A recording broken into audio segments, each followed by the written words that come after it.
मर जाना कबूल है, उनके साथ जाना हमको कभी कबूल नहीं है। ये अच्छी तरह जान लीजिए। आप लोगों के लिए भाजपा के दरवाजे हमेशा के लिए बंद हो चुके हैं। धुआं जो कुछ घरों से उठ रहा है, न पूरे शहर पर छाए तो कहना। जावेद अख्तर की ये पंक्तियां इस वक्त बिहार में आए सियासी घमासान पर सटीक बैठ रही हैं। नीतीश कुमार के महागठबंधन से अलग होने से न सिर्फ बिहार की राजनीति में नई पटकथा लिखी गई, बल्कि सुशासन बाबू के इस कदम ने इंडिया गठबंधन पर भी संकट के बादलों को घना कर दिया है। एक बार फिर बिहार के सीएम नीतीश कुमार राष्ट्रीय जनता दल का दामन छोड़कर बीजेपी के अगुवाई वाले एनडीए में शामिल हो रहे हैं। नीतीश कुमार बिहार की सियासत में धुरी बनाए हुए हैं और उन्हीं के इर्द गिर्द पिछले 20 सालों से बिहार की राजनीति घूम रही है। हर बार मोहरे बदलते हैं, लेकिन वजीर एक ही रहता है, वो है नीतीश कुमार। इस बार किसी को भी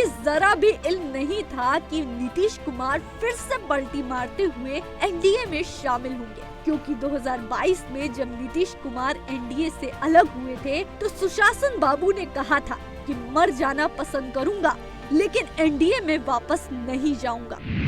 मर जाना कबूल है, उनके साथ जाना हमको कभी कबूल नहीं है। ये अच्छी तरह जान लीजिए। दूसरी तरफ उस दौरान गृह मंत्री अमित शाह ने कहा था कि नीतीश कुमार के लिए अब हमेशा के लिए दरवाजे बंद हो चुके हैं। बात स्पष्ट कर देता हूं, किसी के मन में ये संशय हो कि चुनाव के परिणामों के बाद नीतीश बाबू को फिर से भाजपा एनडीए में लेगी, तो मैं बिहार की जनता को स्पष्ट कह देना चाहता हूं और लल्लन बाबू को भी स्पष्ट कहना चाहता हूं, आप लोगों के लिए भाजपा के दरवाजे हमेशा के लिए बंद हो चुके हैं।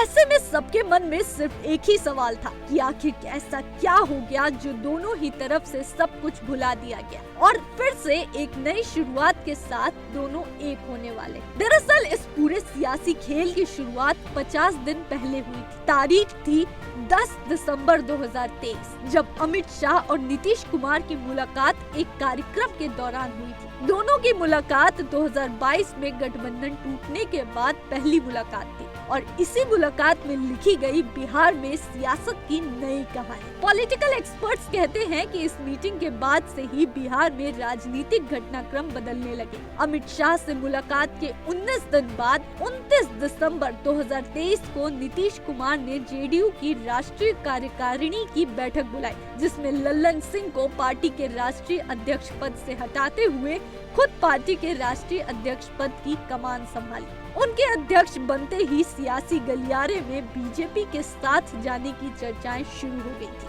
अब इसे संयोग कह लीजिए या फिर सियासी प्रयोग। लल्लन सिंह के हटने के 16 दिन बाद नीतीश कुमार पर गृह मंत्री अमित शाह का रुख बदल जाता है। गृह मंत्री इस थ्योरी को नकार देते हैं कि अब नीतीश कुमार के लिए एनडीए में कोई जगह नहीं है। एक इंटरव्यू के दौरान अमित शाह नीतीश कुमार की वापसी को लेकर पूछे गए सवाल के जवाब में कहते हैं कि जो और तो से राजनीति में बात नहीं होती, किसी का प्रस्ताव होगा तो विचार किया जाएगा। अब बीजेपी और नीतीश के बीच डील पक्की हो चुकी है। नीतीश एक बार फिर से बीजेपी के सपोर्ट से बिहार में सरकार बना रहे हैं। अब देखना दिलचस्प होगा कि एक बार फिर बिहार की सत्ता में ये गठबंधन क्या नई कहानी लिखता है।